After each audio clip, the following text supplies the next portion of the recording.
Hi, Kathryn here with CircleArtDesigns.net. Today we will be working on Project 4 from the February Bargain Bead Box. This is a little piece I call Scarlet Mystery. It is a bead weaving project and it's time consuming. I won't lie about that, but the end result is beautiful. So let's turn our eyes to the mat. As always, I would like to start with this beautiful piece of glass that says, "Give thanks to the Lord," from Psalms 106. And I don't know about you, but last week with Holy Week and Easter was an amazing time of worship and fellowship. And I just want to thank God for all the experiences and things I learned, people I reconnected with. It was an awesome time. And it has stayed with me as we have gone through this Easter week. What about you? What do you have to be thankful for today? I hope your Easter was an amazing one. Okay, now on to the mat. Sorry about the crazy glare on this photo. I tried to fix it and that only made it worse. But you can still tell what I'm using here.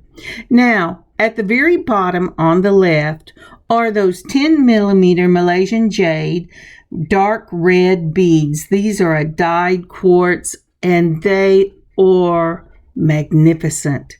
This red is just stunning. Then across to the right from that, also from the Bargain Bead Box for February, is your 6x4mm Malaysian Jade faceted Rondelles. And we will be using these also in this bracelet. And the two paired together is what gives this bracelet the name Scarlet Mystery. They're just magnificent. Going straight up from the Rondelles, you will see one magnetic clasp. This is in rose gold. And the reason I pulled the magnetic clasp for the rose gold is if you go straight up from there, you will also see your 11-0 check glass beads, seed beads. And this is also in a rose gold. Now, going down from the seed beads, you will see little jump rings. I did not have jump rings in the rose gold. So these are just plain gold jump rings, and they're in the 5mm. Down from that, you will also see the wire guards. Wire guards are also in the rose gold. I'm not sure I put that on there. The beads, the clasp, the jump rings, the seed beads, and the wire guards are all from my own stash. If you go up from the wire guard to the left, you will see a Eslon size D beading thread. It's in a dark red. I know it looks crazy in this light. I am so sorry. My camera flash was on and it just went crazy. And I didn't recognize it till I had finished with the filming. And then when I went to edit this, I went, boy, is that crazy looking. But there it is. And so, like I said, this is Eslon size D. There's also, I think it's Nemo in a size D you can get, and a Ceylon thread in a size D. And I'm sure there's others out there, but I have used the Eslon for years, and I have a nice collection in my stash. All right, going across from there up to the left, you will see two of your large hole. That's what you'll look for if you're looking to buy them. They're slits. The whole body of this needle, except at the tips, are slit and they open up. And it's easy to get your thread into it. And it allows the thread to move up and down when you're in those tight spaces along the needle. So you'll need two of those. You will also need scissors. You'll need chain nose pliers to open the jump rings. and, you know, just the regular little knick-knack things that you need to work with any piece. So let's get started.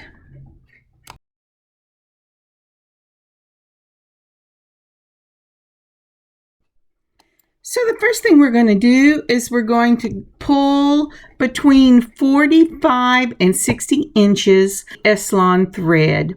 We will be going up this bracelet a couple of times, and remember, we are working with 2 needles. So opening up my first slit needle or large hole needle, it depends on what you want to call it. And they can be a little tricky if they're new. I had just pulled these 2 out of the container, and I was trying to get my thumbnail into the little slit to open it up. But you see how the whole body of that needle opens up, and it is really nice to work with. They're not real sharp, so you can't use them like for sewing. At least I don't think you can. I've never tried. But they're perfect for bead weaving. They're just lovely. Then we're going to open up the other one. Come on, let's open you up. There you go. And we're going to put that in through it. And we're going to start by putting our wire guard. Now, when I first learned about these, the lady who I was watching called them thread guards. But they're really, if you're looking for them, they're an wire guard. So I'm going to put out some of the 11O rose gold seed beads, and that will be what we use most of the time. I will be switching it to a silver lined pink for the last part of this that I forgot to put in the picture, but I'll show it to you when we get to it. So you're going to put your wire guard onto both needles. You're going to put it on as if it were a U. Usually we use it as an upside down U, but you will be building off of these 2 needles. So go ahead and put it on as a U. Pull it all the way down, holding your needles together so that you find the middle. Oh, get your hand out of the way, Kathryn. But anyway, so what I was trying to show you is I found the the middle. And so now I'm taking the 11O and I'm putting it on both of the needles, just like that. And I'm going to pull it all the way down to my wire guard. And that's the first step to start this bracelet. Now, using both needles together, you're going to put on one of that Malaysian Jade in the dark red, that 10 millimeter. You can use a 6 millimeter or an 8. You'll just have to adjust your seed beads if you change it. So now I'm separating them because I'm going to be working with both of the wires separate in just a moment. Now comes the decision. Do I want to put one more seed bead together? And I think I'm going to go ahead and put one more of the rose gold seed beads onto both needles. And right like that. That should tell you how very thin these needles are, because this needles will go through the seed bead 4, in some places 6 times, or 6 pieces of thread, and the needle just keeps going through it. So now that I have got that seed bead on, I'm going to separate my 2 sides, and I'm going to start with 10 of the rose gold seed beads. Let's see if we can't get those on there.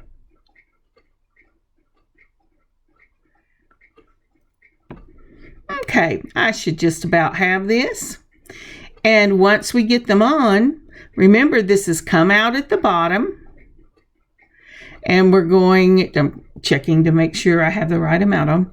And we're going to take this thread and we're going to go back up through the seed bead that is on both threads and the bead itself, and come out the bottom seed bead, which is on both threads.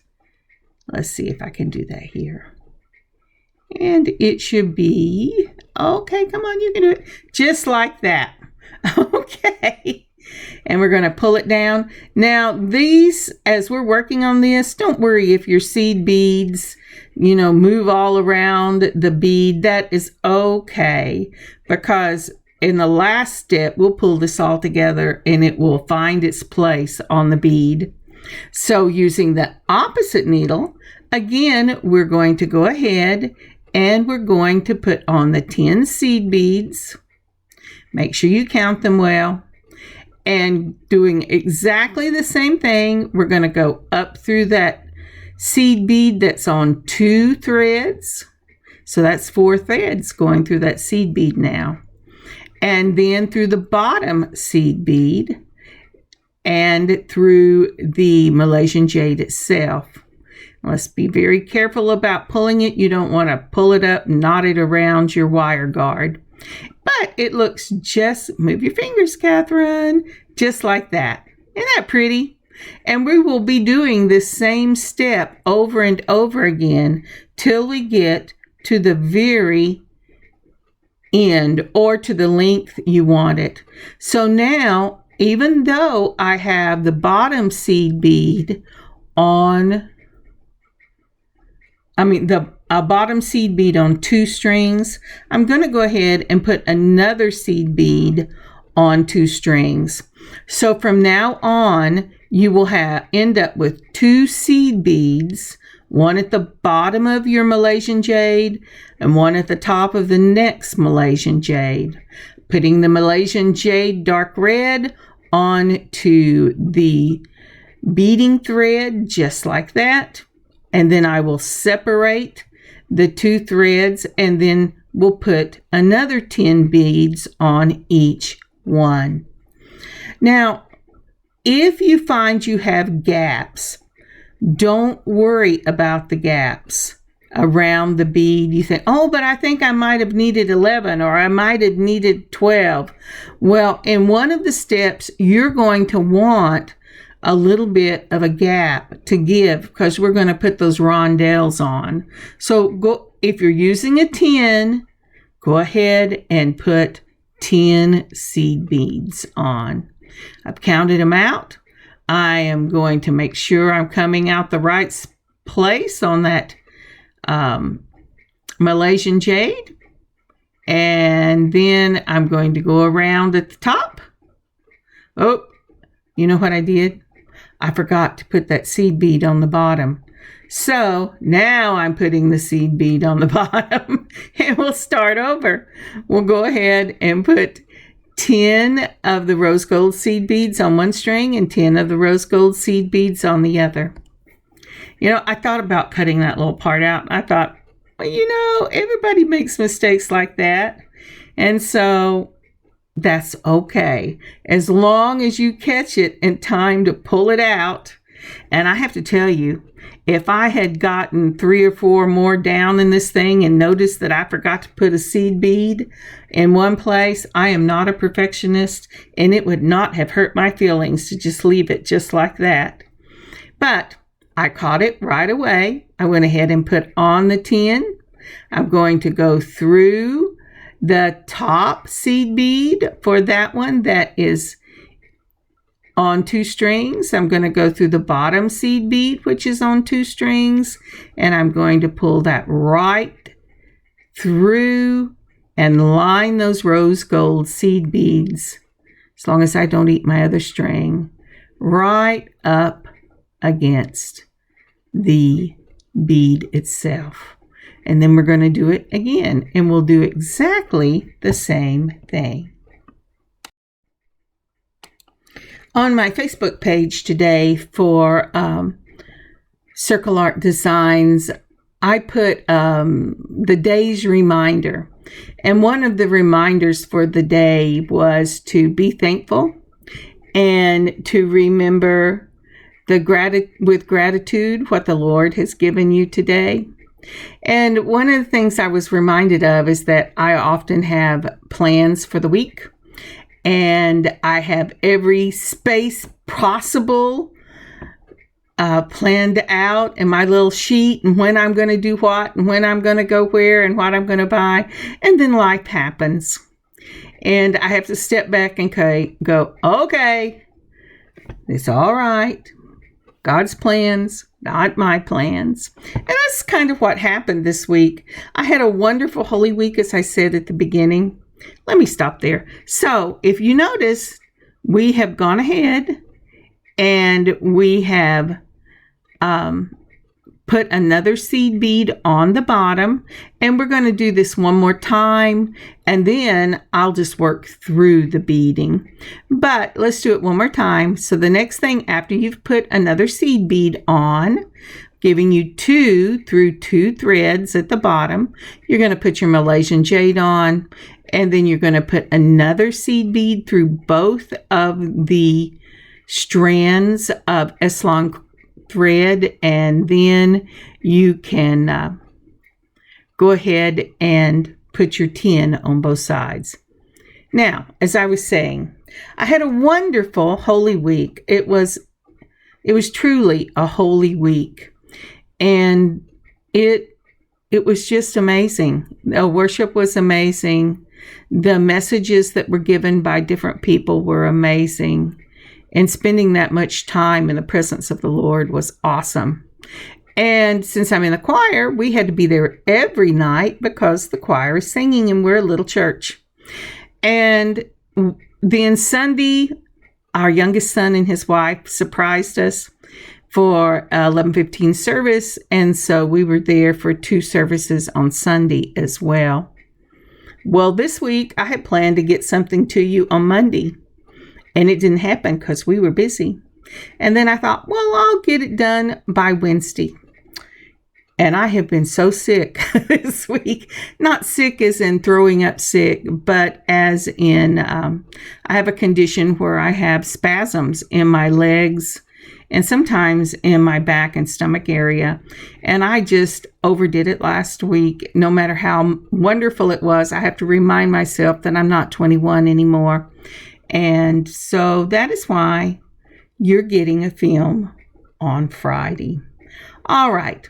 So let's go ahead, and I've got the 12. I've gone down through that 1, and then not 12, 10, gone down through the 1. And then I am going to go ahead and do another 10 on the other side. Let's see if I got them counted out yet. Well, I'm still working on it. I'm also working on trying not to have my left hand hide my camera. It's so hard.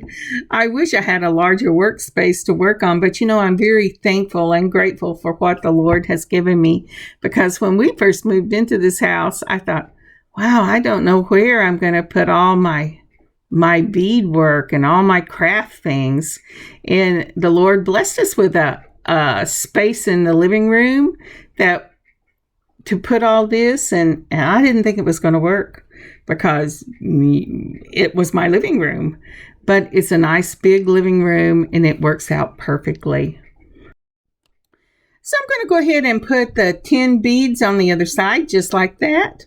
And I'm going to continue working it this way, with a seed bead at the top on 2 threads, your 10 millimeter on 2 threads, a seed bead on the bottom with 2 threads, and then 10 on each side. And I'll see you when I get to 7 inches.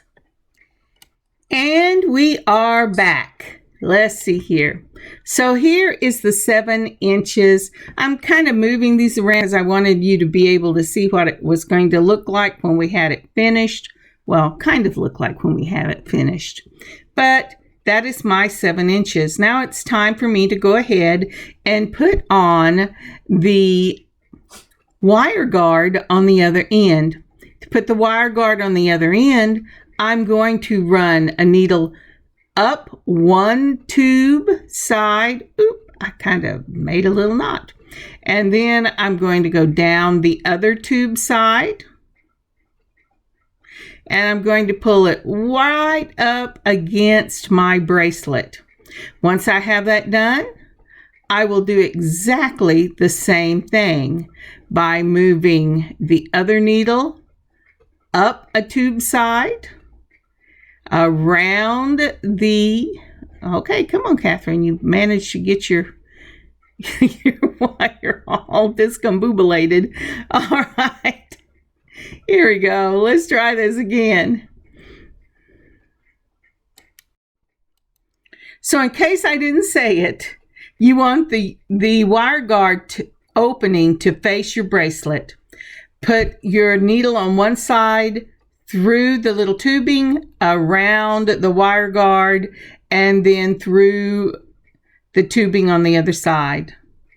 Then in turn, you're going to take and you're going again to put your needle through the tubing on the opposite side and then back down. And that way you've gone around your wire guard on both sides, and you should have thread coming out each end of your wire guard. And now it's time to go ahead and take your thread and tie a knot at the base of that wire guard.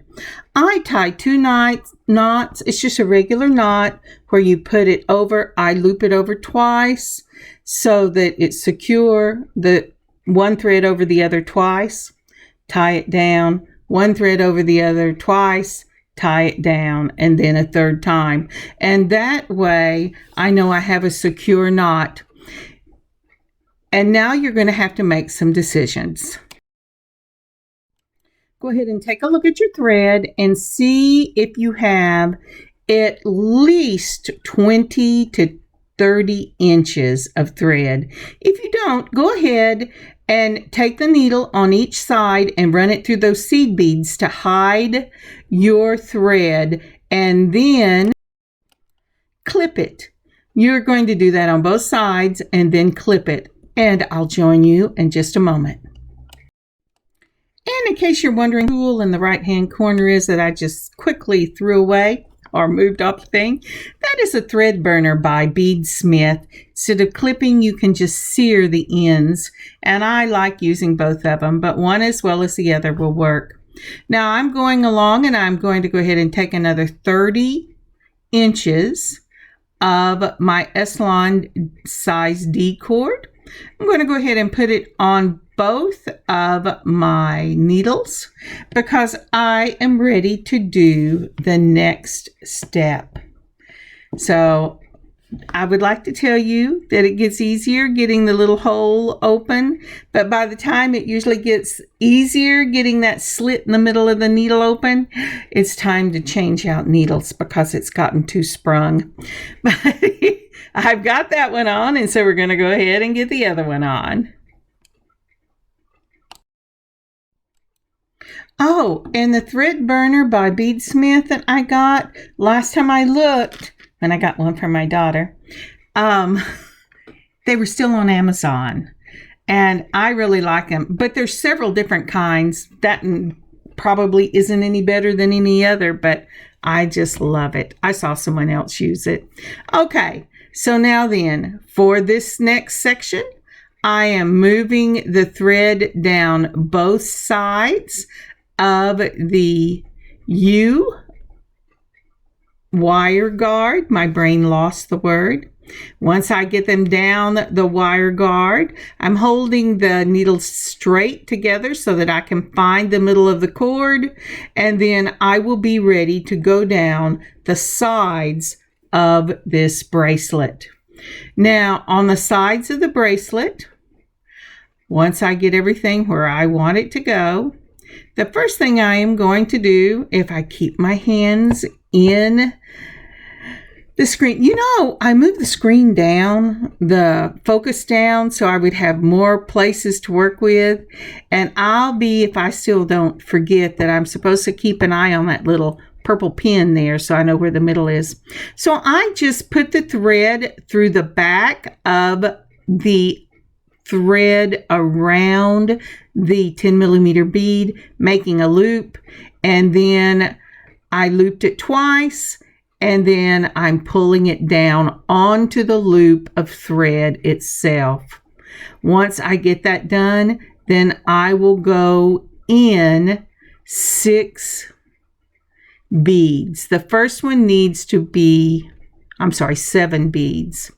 And the reason it does is because of the way you will use the next section. And this is that silver pink, and it is a Japanese bead in an 11. Actually, I think the Japanese say it is a 10-0, but I got it at Michael's. So I'm counting down my beads, just like that. I'm going to bring it out, and this will be where we use the Rondelles. Those beautiful Malaysian jade faceted rondelles. So I brought that down. You want 3 beads left over on the side that you're working with, because your other seed bead and your rondelle have to fit in a V and make a V across here. And you see that where I'm putting the wire? It's just like that. So I'll skip 3. And then I will put the end of the needle 3 up from the other bead. So again, this one is the silver lined pink 11-0, the rondelle, and the silver lined pink. Counting 3. Then I am going to go, come on, get your beads in the right place. I'm going to go in after 3. And I'm going to come out at 4.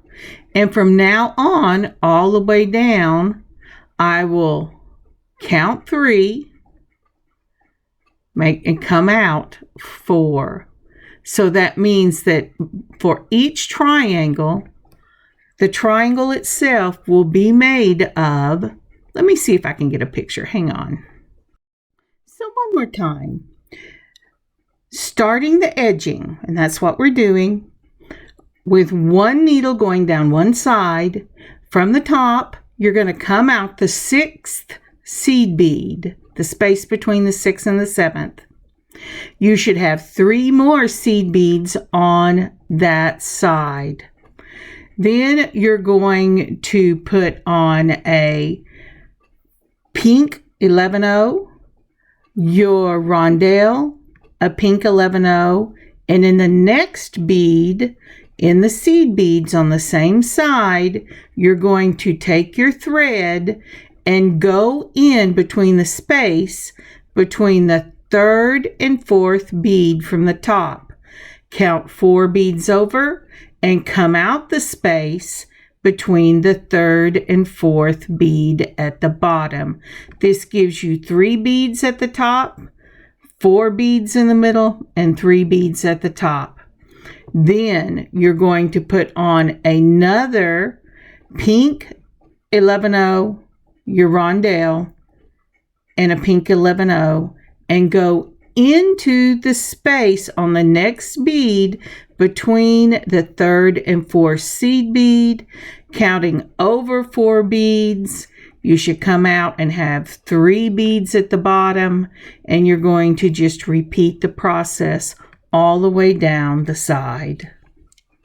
I hope that helps.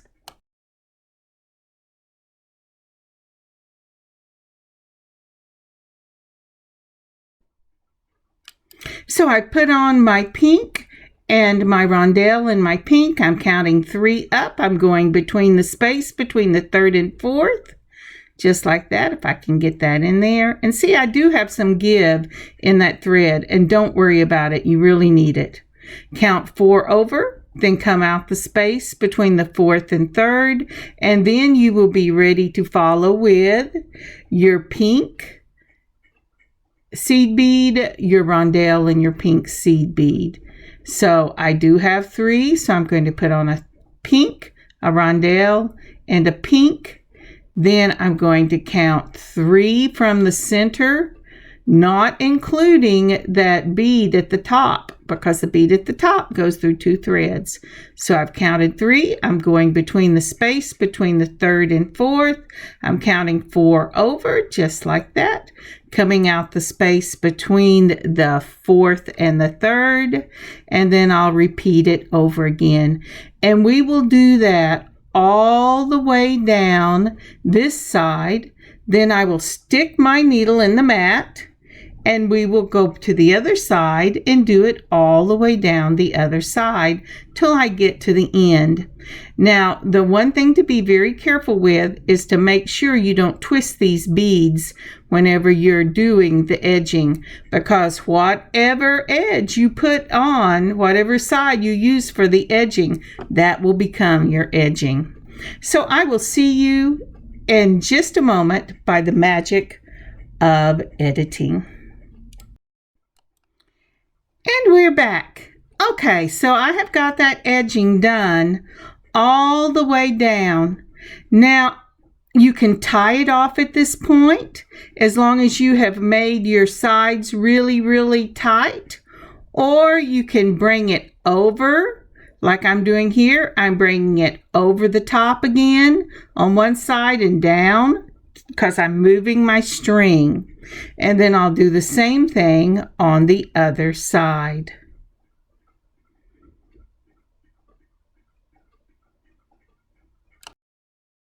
I cannot remember if I've asked you to please like and subscribe. My tongue got tied. To this channel and like this video. And if you would share this video with others and leave a comment, that would be amazing. Thank you so much. So this is the Beadsmith thread burner that I was talking about earlier. I'm going to go ahead and just burn off the ends of this bracelet. And as I said before, I went ahead and tied a knot on both sides, just like I did before. And what I will do later is I will go ahead and put on just a tiny drop of super glue to make sure those knots hold. And this is what the finished bracelet looks like with the edging. Now, if you have enough thread and you would like, whenever you get to the top and you bring your thread over the wire guard, you can go ahead and put it through all of the edging one more time as a solid piece. I do that sometimes if I have thread. I skip it if I have run out of thread because I just don't want to try to force any other thread into that wire guard. As it is, we're doing 6 threads on there right now. So using the twist of the wrist between 2 chain nose pliers, I opened up my jump ring and I am putting one side of my rose colored magnetic clasp on. Then again, between 2 chain nose pliers, twist the wrist, open it, go ahead and, oops, there you go. It jumped away from me. Opened it, and now I'm putting it on the other side, and I'm going to put the magnetic clasp on again. Sometimes these can be a little tricky because they want to love on your chain nose pliers. But this time I was very blessed and it just went in real easy. You close it up and there you have it. When I measured this, it runs exactly 7.5 inches in length. And I think it is a beauty. Isn't that lovely? I will be sure and put pictures up at the back. I love it. I would not have thought ever of using the 10 millimeter for the bead weaving, but it has so much thread through it. I'm not really concerned about it breaking, and it's lightweight and bendy, and I just think it's amazing. So let me show some pictures. I want to thank you all for joining me today on this lovely beading adventure. The first beading adventure I've had since Easter Sunday. I have had such a wonderful time. I absolutely love bead weaving. It is my first love in working with beads. But I don't get to do it very often because it is time consuming. And you say, but Kathryn, you did this in like 36 minutes. Well, actually it took me starting and stopping about 2.5 days just to get this one piece done. because I was designing as I went, and I wanted you to get a finished look project. This will be up in the shop at circleartdesigns.net. Maybe, at least it will start in the shop. God bless you all. Have an amazing rest of your week and weekend, and I will see you next week. Kathryn, circleartdesigns.net. God bless y'all.